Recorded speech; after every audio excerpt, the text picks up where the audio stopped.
Playing from Bhavya Bharat.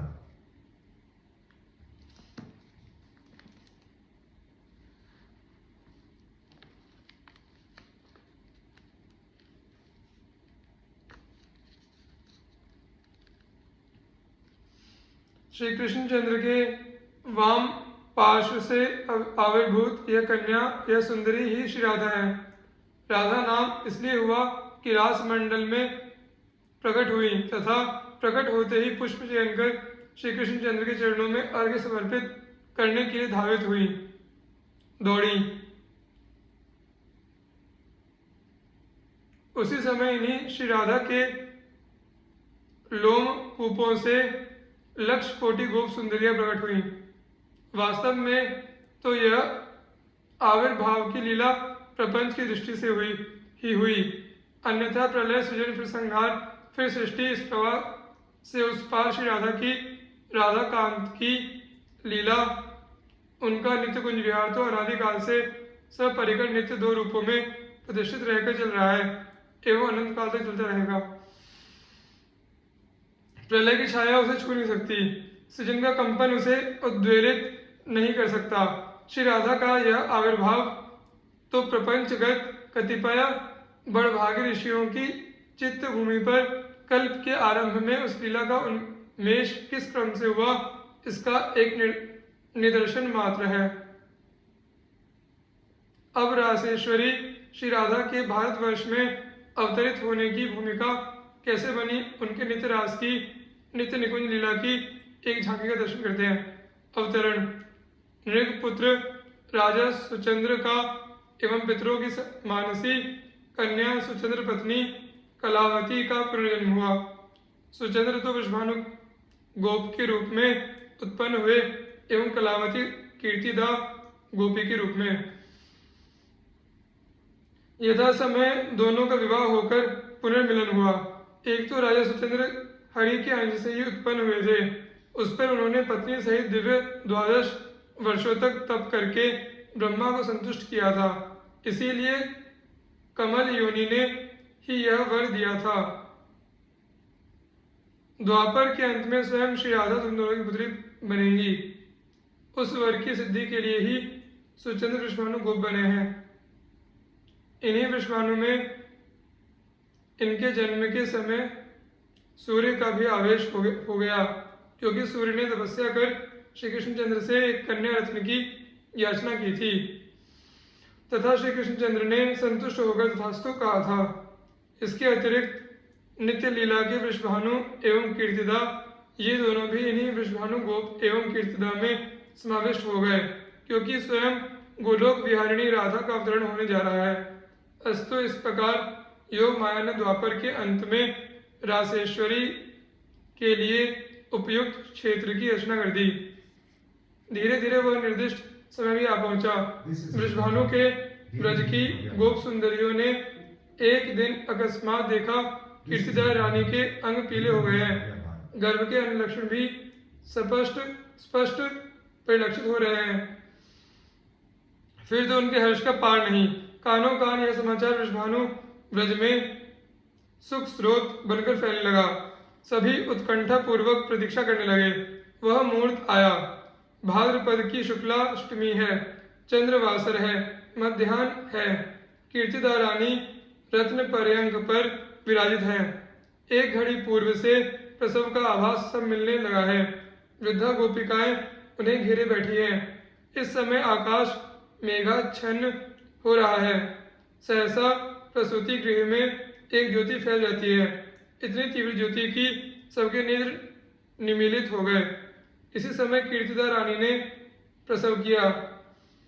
प्रसव में केवल वायु निकला। इतने दिन उधर तो वायु से ही पूर्ण था, किंतु इससे पूर्व की कीर्तिदा रानी एवं अन्य गोपिकाएं आंख खोलकर देखें, उसी वायुकंपन के स्थान पर एक बालिका प्रकट हो गई। सूतिकागार उस बालिका के लावण्य से प्लावित होने लगे। गोप सुंदरियों के नेत्र खुले।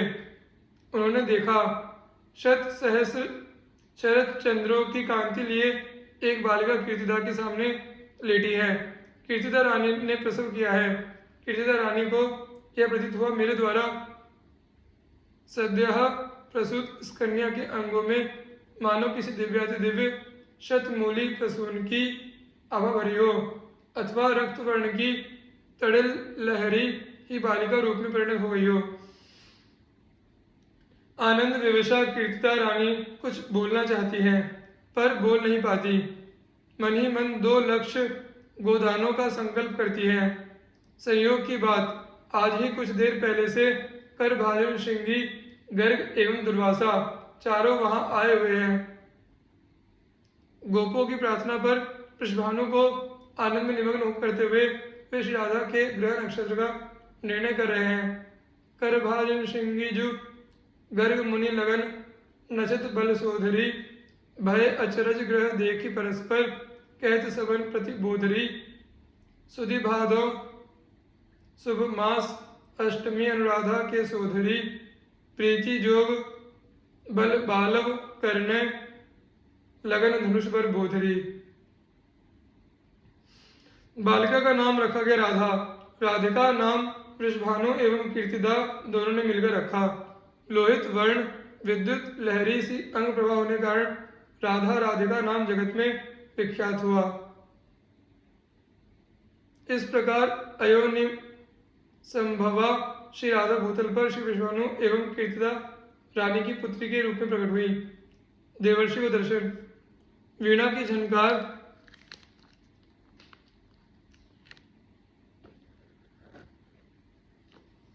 की झनकार पर हरि गुण गान करते हुए देवर्षि नारद ब्रज में घूम रहे हैं। कुछ देर पहले ब्रजेश्वर नंद के घर गए थे। वहां नंदनंदन श्री कृष्णचंद्र के उन्हें दर्शन किए। दर्शन करने पर मन में आया, जब स्वयं गोलोक बिहारी श्री कृष्णचंद्र भूतल पर अवतरित हुए हैं तो गोलोकेश्वरी श्री राधा भी कहीं न कहीं गोपी रूप में अवश्य आई हैं। उन्हीं श्री राधा को ढूंढते हुए देवर्षि ब्रज के प्रत्येक गृह के सामने ठहर ठहर कर आगे बढ़ते जा रहे हैं। देवर्षि का दिव्य ज्ञान कुंठित हो गया है। सर्वज्ञ नारद को श्री राधा का अनुसंधान नहीं मिल रहा है। मानो योग माया देवर्षि को निमित्त बनाकर राधा दर्शन की यह साधना जगत को बता रही हो। पहले कृष्णचंद्र के दर्शन होते हैं, उनके दर्शनों से श्री राधा के दर्शन की इच्छा जागृत होती है। फिर श्री राधा को पाने के लिए व्याकुल होकर ब्रज की गलियों में भटकना पड़ता है। अस्तु घूमते हुए देवर्षि वृषभानु प्रासाद के सामने आकर खड़े हो जाते हैं। वह विशाल मंदिर देवर्षि को मानो अपनी ओर आकर्षित कर रहा हो। देवर्षि भीतर प्रवेश कर जाते हैं। वृषभानु गोप की दृष्टि उन पर पड़ती है। वे दौड़कर नारद जी के चरणों में लौट जाते हैं। विधिवत पाद्य अर्घ्य से पूजा करके देवर्षि को प्रसन्न अनुभव कर वृषभानु गोप अपने सुंदर पुत्र श्री दाम को गोद में उठा लाते हैं, लाकर मुनि के चरणों में डाल देते हैं। बालक का स्पर्श होते ही मुनि के नेत्रों में स्नेहाश्रु भर आता है। उत्तरीय से अपनी आंखें पोंछकर उसे उठाकर वे हृदय से लगा लेते हैं तथा गदगद कंठ से बालक का भविष्य बतलाते हैं। वृषभानु, सुनो, तुम्हारे पुत्र नंदनंदन का बलराम का प्रिय सखा होगा। तो क्या रासेश्वर श्री राधा यहाँ भी नहीं है? वृषभानु उन्हें तो लाया नहीं। यह सोचकर निराश से हुए देवर्षि चलने को उद्यत हुए। उसी समय वृषभानु ने कहा, भगवान, मेरी एक पुत्री है। सुंदर तो वह इतनी है मानो सौंदर्य की खानी कोई देव पत्नी इस रूप में उतर आई हो। पर आश्चर्य यह है कि वह अपनी आंखें सदा निमीलित रखती है। हम लोगों की बातें भी उसके कानों में प्रवेश नहीं करती, उन्मादिनी सी दिखती है। इसलिए हे भगवत्तम, श्री चरणों में मेरी यह प्रार्थना है कि एक बार अपनी सुप्रसन्न दृष्टि उस बालिका पर भी डालकर उसे प्रकृतिस्थ कर दें।